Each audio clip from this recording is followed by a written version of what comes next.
नमस्कार, मैं हूं आपके साथ अली मतर। शुरुआत बड़ी खबर से करते हैं। बीजेपी नेता सुशील मोदी आज नामांकन करेंगे। राज्यसभा उपचुनाव के लिए नामांकन करेंगे सुशील मोदी। सीएम नीतीश कुमार नामांकन के दौरान मौजूद रहेंगे। एनडीए के कई बड़े नेता भी इस दौरान मौजूद रहेंगे। तो सुशील मोदी आज राज्यसभा उपचुनाव के लिए एनडीए के उम्मीदवार के तौर पर नामांकन दाखिल करेंगे और इस दौरान मुख्यमंत्री नीतीश कुमार नामांकन में मौजूद रहेंगे। साथ ही एनडीए के कई बड़े नेता इस नामांकन में मौजूद रहेंगे। आपको बता दें कि रामविलास पासवान के निधन से एक सीट खाली हुई है और हमारे साथ आनंद अमृतराज जुड़े हुए हैं। आनंद, कितने बजे सुशील मोदी का नामांकन है और कौन कौन से बड़े नेताओं के शामिल होने की उम्मीद है?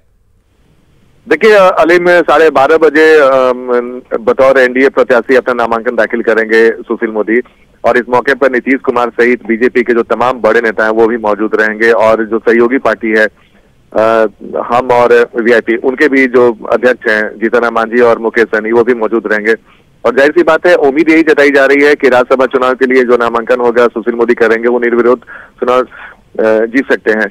और लेकिन महागठबंधन की तरफ से अब तक पत्ता नहीं खोला गया है। हमने अभी भी सुबह में राजद के कुछ नेताओं से बातचीत की तो वो अभी भी इस उम्मीद में है कि इंतजार कीजिए, हम कोई उम्मीदवार उतार सकते हैं, लेकिन वो पत्ते नहीं खोल रहे। लेकिन जो संख्या बल की स्थिति है अली, मुझसे साफ है कि एनडीए सेफ जोन में है और उसे कोई दिक्कत नहीं आएगी। लेकिन बार बार महागठबंधन की तरफ से ये कहा जा रहा है कि फ्लोर पे क्या होगा आप ये देखिएगा। तो जाहिर सी बात है, महागठबंधन अब तक ये नहीं साफ कर पा रहा है कि वो उम्मीदवार उतारेगा या नहीं उतारेगा। श्याम रजक की चर्चा बहुत जबरदस्त थी कि श्याम रजक को महागठबंधन अपना उम्मीदवार बना सकता है, लेकिन श्याम रजक के बारे में अपडेट अभी दे दूं कि श्याम रजक इस वक्त दिल्ली में मौजूद हैं। कल नामांकन की आखिरी तारीख है। कल नामांकन की आखिरी तारीख तक महागठबंधन उम्मीदवार तय करता है या नहीं करता है, ये देखना दिलचस्प होगा। लेकिन इतना तो तय है, महागठबंधन को भी मालूम है कि संख्या बल के आधार पर उसकी जीत नहीं हो सकती है। लेकिन जैसा कि आपको याद होगा कि विधानसभा अध्यक्ष पद के लिए भी महागठबंधन ने उम्मीदवार उतारे थे और काफी हंगामा हुआ था। आखिरकार एनडीए उम्मीदवार की जीत हुई थी, लेकिन इस बार फिर से महागठबंधन वही करने की कोशिश कर रहा है। लेकिन जो जानकारी मिल रही है कि शायद महागठबंधन अपने उम्मीदवार न उतारे और चुनाव की नौबत नहीं और सुशील मोदी आसानी से चुनाव जीत जाएंगे। आनंद, तो क्या अब ये माना जाए कि जिस तरीके से स्पीकर के चुनाव में विपक्ष की फजीहत हुई, उसके बाद से ये तय हो चुका है कि इस बार अपनी फजीहत बिल्कुल नहीं कराना चाहेगा विपक्ष? बिल्कुल, देखिए अली, बिल्कुल आपने सही कहा कि विपक्ष को भी पता है कि संख्या बल उसके पास है नहीं, तो ऐसी स्थिति में उसके उम्मीदवार उतारने पर हार निश्चित है। और एक जो जानकारी ये भी बता रहे हैं कि तेजस्वी यादव की कोशिश है कि वो महागठबंधन को एकजुट रखे, आक्रामक रखे, और यही वजह है कि कुछ एक जो राजद का धड़ा है वो चाहता है कि उम्मीदवार उतारा जाए और फाइट दिया जाए। लेकिन दूसरे जो गुट है वो साफ साफ कह रहा है कि इस बार भी पहले वाली फजीयत होगी। और सबसे बड़ी बात है कि लगातार एक बात की चर्चा हो रही है कि कांग्रेस विधायकों की निष्ठा को लेकर चर्चा ये भी है कि कांग्रेस के विधायकों में टूट हो सकती है। तो अगर ऐसी नौबत आती है, वोटिंग की नौबत आती है, तो परिस्थितियां क्या हो जाए महागठबंधन को भी नहीं मालूम। तो महागठबंधन की भी कोशिश होगी कि शायद वोटिंग की नौबत ना आए और चुनाव की नौबत ना आए ताकि उनकी फजीयत ना हो। तो जाहिर सी बात है, एनडीए की तरफ से दावा भी किया जा रहा है कि अगर ऐसी स्थिति आती है तो महागठबंधन के कुछ सहयोगी हैं जो उनका साथ छोड़ सकते हैं। लगातार एनडीए के नेताओं की तरफ से ये दावा किया जा रहा है। तो जाहिर सी बात है, संख्या बल के आधार पर जो परिस्थितियां दिखी है, क्योंकि आपको याद होगा कि जब विधानसभा अध्यक्ष के चुनाव की बारी थी तो उस समय एनडीए के उम्मीदवार आसानी से चुनाव जीत गए थे। थोड़ा नजर बनाए रखते हैं, आज काफी कुछ हलचल रहने वाली है आनंद, और लगातार हम आपसे जानकारी लेते रहेंगे। बहुत बहुत शुक्रिया आपका तमाम जानकारी देने के लिए। तो सुशील मोदी आज राज्यसभा के लिए नामांकन करेंगे। एनडीए के नेता जहां उनकी जीत तय बता रहे हैं, वहीं महागठबंधन की ओर से उम्मीदवार उतारने की चर्चा भी जोरों पर है। महागठबंधन के नेता वोटिंग के दौरान दम दिखाने की बात कर रहे हैं। ये विरोधी के पास कोई मुद्दा तो है नहीं, ना उनके पास समर्थन है। और जहां तक सुशील मोदी जी की बात है तो हम लोग के पास तो जो सत्ता में है और जिस प्रकार से हमारे पास जनसंख्या है, तो बनना तो सुशील मोदी जी को ही है। उनके पास तो उतनी संख्या नहीं है जिस प्रकार से अगर उतारबो करेंगे तो वही हाल होगा जो आप देखेंगे कि उन्होंने अध्यक्ष के लिए रखा था प्रस्ताव, वही बात हो जाएगी। सुशील मोदी जी का उम्मीदवारी बहुत पहले तय हो गई है और महागठबंधन भी उम्मीदवार तय करने के लिए भी कसरत कर रही है और हो सकता है कि महागठबंधन भी अपना उम्मीदवार उतारे। अब किनको उतारेगी अभी हम लोग ने तय नहीं किया है, लेकिन बहुत जल्दी सामने आ जाएंगे। लेकिन संख्या बल नहीं है तो फिर कैसे जीतेंगे? अब संख्या बल, डेमोक्रेसी में सबको अधिकार है ना, संख्या बल है नहीं है तो फ्लोर पर टेस्ट होता है, पहले तो टेस्ट होता नहीं है, तो संख्या बल की टेस्ट होगी जिस समय चुनाव होंगे। हमको तो जैसा लग रहा है कि महागठबंधन को उम्मीदवार नहीं उतारना चाहिए, क्योंकि अभी विधानसभा में उन लोगों ने अपना उम्मीदवार उतारा था और जिस तरह से विपक्ष का महागठबंधन का फजीहत हुआ, तो महागठबंधन दोबारा अपना फजीहत नहीं कराना चाहेगी। तो राज्यसभा की एक सीट के लिए हो रहे उपचुनाव को लेकर बिहार की सियासत गर्म है। एनडीए की ओर से सुशील मोदी आज नामांकन करेंगे, वहीं महागठबंधन भी प्रत्याशी उतारने की रणनीति बना रहा है। हालांकि अभी तक किसी नाम का औपचारिक ऐलान नहीं किया गया है। आंकड़ों के लिहाज से देखें तो महागठबंधन की जीत की डगर बहुत मुश्किल है, लेकिन प्रत्याशी खड़ा कर महागठबंधन राज्यसभा चुनाव को सियासी अखाड़ा बनाने की कोशिश कर रहा है।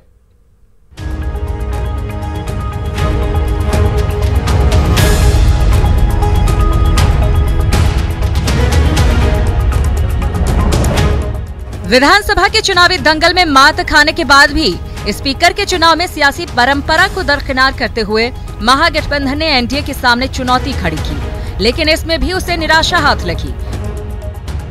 एक बार फिर राज्यसभा की एक सीट पर हो रहे उपचुनाव में विपक्ष तगड़ी चुनौती देने की रणनीति पर काम कर रहा है।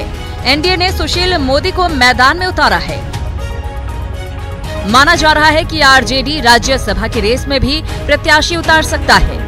सियासी गलियारे में जिन दलित नेताओं के नामों की चर्चा है, उनमें श्याम रजक का नाम सबसे ऊपर है।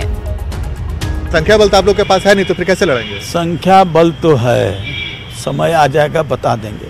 संख्या तो 110 था, 116 हो गया अध्यक्ष के चुनाव में। और आगे आप देखिए, जब दलितों की सवाल होगा तब आप देखिएगा कि अंदर अंदर क्या होता है। दलित के सवाल पर दलित एक होंगे। आंकड़ों के लिहाज से महागठबंधन के लिए जीत दूर की कौड़ी है। जहां तक श्याम रजक के नाम का सवाल है, तो सत्ता पक्ष ने आरजेडी पर दलितों को छलने का और परंपरा को तार तार करने का आरोप लगाया है।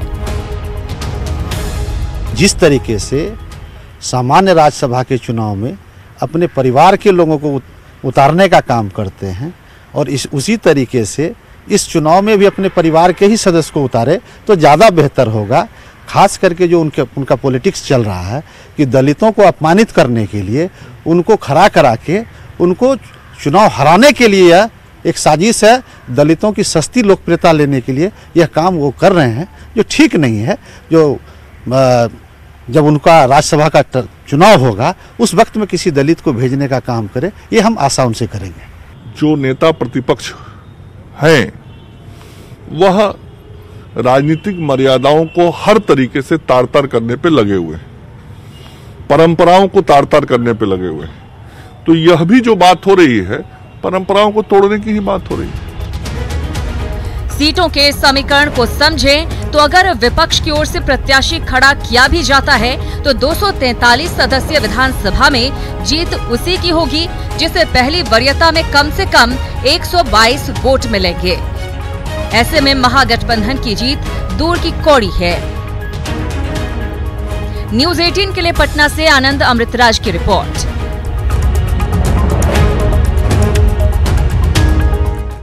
और बिहार में राज्यसभा की एक सीट जीत के फॉर्मूले को समझते हैं। बिहार में विधायकों की कुल संख्या 243 है। आपको बता दें कि बिहार में एक राज्यसभा की सीट खाली हुई है, तो कुल विधायकों की संख्या 243 है और एक राज्यसभा की सीट खाली हुई है जो रामविलास पासवान के निधन के बाद खाली हुई है। राज्यसभा की खाली एक सीट में एक जोड़ने पर 2 की संख्या आती है। अब इस 2 से विधायकों की संख्या में 243 में भाग दिया जाएगा तो नतीजा 121.5 आएगा। फिर इसमें 1 जोड़ दिया जाए और अगर 1 जोड़ा जाएगा तो 121.5 में 1 जोड़ने पर नतीजा होगा 122.5। जीत के लिए राउंड फिगर में विधायकों की संख्या 123 होनी चाहिए, जो कि एनडीए के पास यह नंबर मौजूद है। ऐसे में तय माना जा रहा है कि एनडीए के उम्मीदवार जीतेंगे।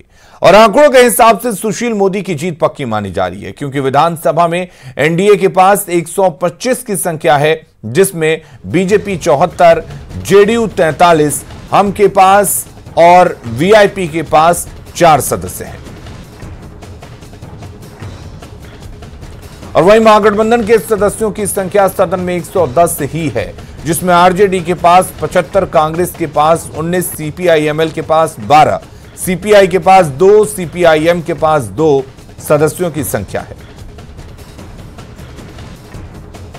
तो बिहार विधानसभा में एनडीए के सदस्यों की संख्या 125, महागठबंधन में 110, वहीं अन्य 8 सदस्य हैं।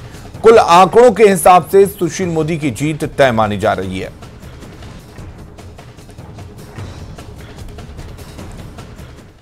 अगली खबर का रुख करते हैं। बिहार में मंत्रिमंडल विस्तार की चर्चा एक बार फिर सुर्खियों में है, लेकिन मंत्रिमंडल विस्तार में सबसे ज्यादा इस बात की हो रही है कि मुस्लिम प्रतिनिधित्व को लेकर नीतीश क्या करेंगे, क्योंकि इस बार कोई भी मुस्लिम चेहरा जीत का माला नहीं पहन पाया है। लिहाजा मुस्लिम समुदाय से मंत्री बनाए जाने को लेकर कई विकल्प तलाशे जा रहे हैं।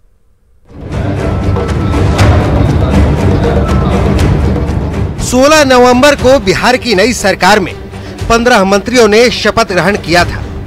15 दिन बीत जाने के बाद एक बार फिर मंत्रिमंडल विस्तार की चर्चा तेज है, लेकिन खास बात यह है कि इस बार सत्ता पक्ष यानी एनडीए की ओर से एक भी मुस्लिम चेहरा जीत का सेहरा नहीं पहन पाया। बीजेपी ने 2020 के दंगल में एक भी मुस्लिम प्रत्याशियों को मैदान में नहीं उतारा था, तो जेडीयू के सभी 11 मुस्लिम उम्मीदवारों को हार का मुंह देखना पड़ा। लिहाजा नई सरकार में एक मुस्लिम चेहरा भी जगह नहीं बना पाया। सूत्र बताते हैं कि नीतीश कुमार मुस्लिम समुदाय को मैसेज देने के लिए किसी मुस्लिम को मंत्री बना सकते हैं, लेकिन वो कौन होगा इसकी तस्वीर साफ नहीं हुई है। लेकिन चंद नाम सियासी फिजाओं में तैर रहे हैं। इस वक्त जेडीयू में 5 मुस्लिम एमएलसी हैं, जिनके नामों की चर्चा जोरों पर है। संभावित नामों में एक नाम है गुलाम रसूल बलियावी का। गुलाम रसूल बलियावी जेडीयू के वरिष्ठ नेता हैं, साथ ही आक्रामक तरीके से अपनी बात रखते हैं। दूसरा नाम है कमर आलम, आरजेडी से जेडीयू में आए हैं। कमर आलम को अच्छा संगठनकर्ता माना जाता है। तीसरा नाम है गुलाम गौस का, जो जेडीयू के एमएलसी हैं और पसमानदा समाज से आते हैं। चौथा नाम है तनवीर अख्तर का, जो जेएनयू के प्रेसिडेंट रह चुके हैं और अल्पसंख्यक प्रकोष्ठ के अध्यक्ष भी हैं। पांचवा नाम है खालिद अनवर का, जिनकी पैठ मुस्लिम धर्मगुरुओं में अच्छी मानी जाती है। मंत्रिमंडल में मुस्लिम चेहरे को शामिल करने की बात पर जेडीयू के प्रदेश अध्यक्ष वशिष्ठ नारायण सिंह ने पुख्ता तरीके से तो कुछ नहीं कहा, लेकिन इतना जरूर कहा कि नीतीश कुमार सबको साथ लेकर चलने वाले नेता हैं। रिप्रेजेंटेशन देने के तो कई तौर तरीके भी होते हैं, इसलिए इतना ही मैं आज कह सकता हूं, चूंकि सरकार तो गठित उनको करना है, इसलिए आधिकारिक रूप से तो वही जवाब देंगे, लेकिन जो उनका नेचर है, जो काम करने का ढंग है, जो उनका सोचने का ढंग है, जो उनकी कार्य पद्धति है, उसके आधार पर मैं इतना कह सकता हूं कि वो सभी वर्गों को साथ में ले चलने में विश्वास करते हैं। जिन 5 नामों की चर्चा है, उनमें तनवीर अख्तर और गुलाम गौस का नाम भी आगे है। मंत्री बनने के सवाल पर उन्होंने साफ किया कि फैसला नीतीश कुमार को लेना है, वो किसी भी जिम्मेदारी को लेने के लिए तैयार है। हमारे नेता नीतीश कुमार और ऊपर वाले भी देख रहे हैं कि ईमानदारी से काम किया जाता है, और वो मैं करता रहूँगा, चाहे जो जिस तरह की भी जिम्मेवारी होगी, छोटी जिम्मेवारी हो, बड़ी जिम्मेवारी हो, संगठन की जिम्मेवारी हो, या जो भी रहेगी, नेता जो भी समय जिस टाइम में भी जो जिम्मेवारी देंगे वो करने के लिए तैयार हो। सभी लोग जानते हैं कि मुख्यमंत्री का डिस्कशन होता है कि वो किसको उपयुक्त समझता है किस पद के लिए, तो उसी अनुसार जो अपने मंत्रिमंडल का, किसी भी राज्य का मंत्रिमंडल का विस्तार मुख्यमंत्री करते हैं, जिसको उचित समझेंगे वो करेंगे। इधर बीएसपी से एकमात्र चुनाव जीते हुए जमा खान का नाम भी फिजाओं में तैर रहा है। जमा खान नीतीश कुमार से मुलाकात भी कर चुके हैं, लेकिन शर्त ये है कि जमा खान को जेडीयू का दामन थामना होगा। जाहिर है डगर मुश्किल है और पेचीदा भी है। भले ही जेडीयू से एक भी मुस्लिम उम्मीदवार नहीं चुनाव जीत पाया, लेकिन बावजूद इसके नीतीश कुमार मुसलमानों को मैसेज देने के लिए अपने मंत्रिमंडल में किसी एक मुस्लिम को मंत्री जरूर बना सकते हैं। लेकिन वो चेहरा ऐसा होगा जिससे मुसलमानों में एक बड़ा मैसेज जा सके। कैमरामैन सुबोध के साथ आनंद अमृतराज, न्यूज 18 नेटवर्क, पटना।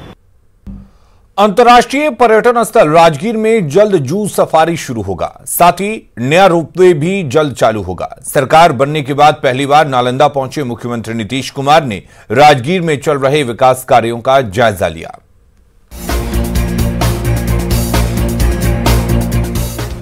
मुख्यमंत्री नीतीश कुमार ने अपने मुख्यमंत्री काल में राजगीर को अंतर्राष्ट्रीय पर्यटन स्थल के रूप में विकसित करने में कोई कोर कसर नहीं छोड़ी है। नई सरकार के गठन के बाद मंगलवार को सीएम एक बार फिर राजगीर पहुंचे और 8 सीटर रोपवे और जू सफारी समेत बाकी योजनाओं का जायजा लिया। इस दौरान मुख्यमंत्री नीतीश कुमार ने नई रोपवे का ट्रायल कराकर देखा और निर्माण कार्य को फरवरी तक पूरा कर लेने का निर्देश दिया। लोगों ने तो इसके बारे में तय किया हुआ था, पिछले ही वर्ष 25 अक्टूबर तक ये तैयार हो जाएगा। जब इसका 50वां सालगिरह था तो उस समय तो नहीं बन पाया था, लेकिन बाद में जो पता चला इस बीच में कोरोना वगैरह था, तो खैर हम लोगों ने इसके बारे में बार बार कहा कि इसको जल्दी से जल्दी करिए। और इस बार हम जानबूझ करके आए हैं देखने के लिए कि कितना समय लगेगा। जाड़े का मौसम है, इसी में कर रहे, यानी हर हालत में फरवरी के पहले करवाएं। अपने राजगीर दौरे के दौरान सीएम ने घोड़ा कटोरा का भी जायजा लिया और वेणुवन में बत्तखों को दाना खिलाया। सोच बहुत पहले से थी और इसी को ध्यान में रख करके उसके विस्तारीकरण की योजना बनाई गई और अब आप देख रहे हैं कि कैसा ये सुंदर लगेगा।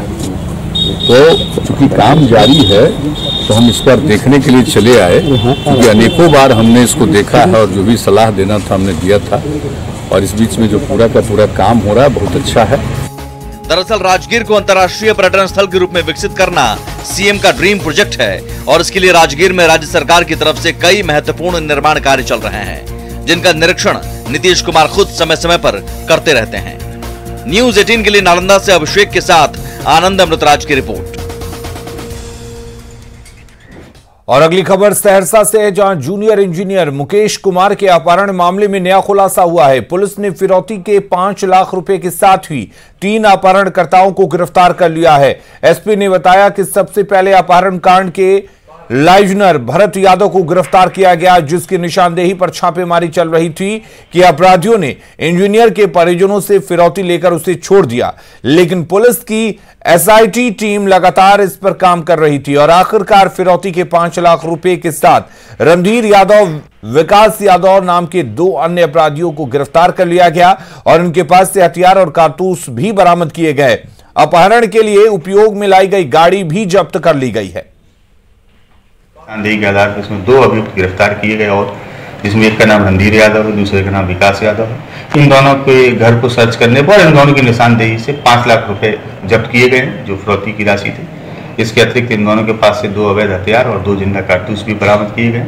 घटना में जो 4 व्हीलर इयॉन गाड़ी का प्रयोग हुआ था व्हाइट कलर की, उसको भी जब्त किया गया है और अपहरणकर्ताओं के खुद के चलने के लिए जो 2 मोटरसाइकिल का प्रयोग किया गया था उसको भी जब्त किया गया है। अभी इस घटना में 3 लोग और पकड़े जाने शेष हैं, जिनकी गिरफ्तारी के लिए हम लगातार प्रयास कर रहे हैं। अरवल में स्वास्थ्य व्यवस्था का हाल बेहाल है। यहां कुर्था अस्पताल में बीते 3 दिनों में 2 गर्भवती महिलाओं ने स्वास्थ्य विभाग को सवालों के घेरे में लाकर खड़ा कर दिया है। वहीं घटना के बाद सिविल सर्जन सिविल के नेतृत्व में चिकित्सकों की टीम ने कुर्था प्राथमिक स्वास्थ्य केंद्रों का निरीक्षण किया।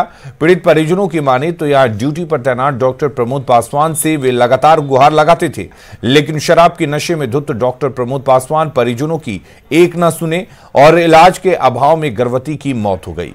परिजनों ने डॉक्टर प्रमोद पासवान पर गाली गलौज का भी आरोप लगाया। सिविल सर्जन ने बताया कि जांच रिपोर्ट राज्य स्वास्थ्य समिति के प्रधान सचिव को भेजी जाएगी और इसके बाद जो भी निर्देश होगा उसके अनुसार दोषियों पर कार्रवाई की जाएगी।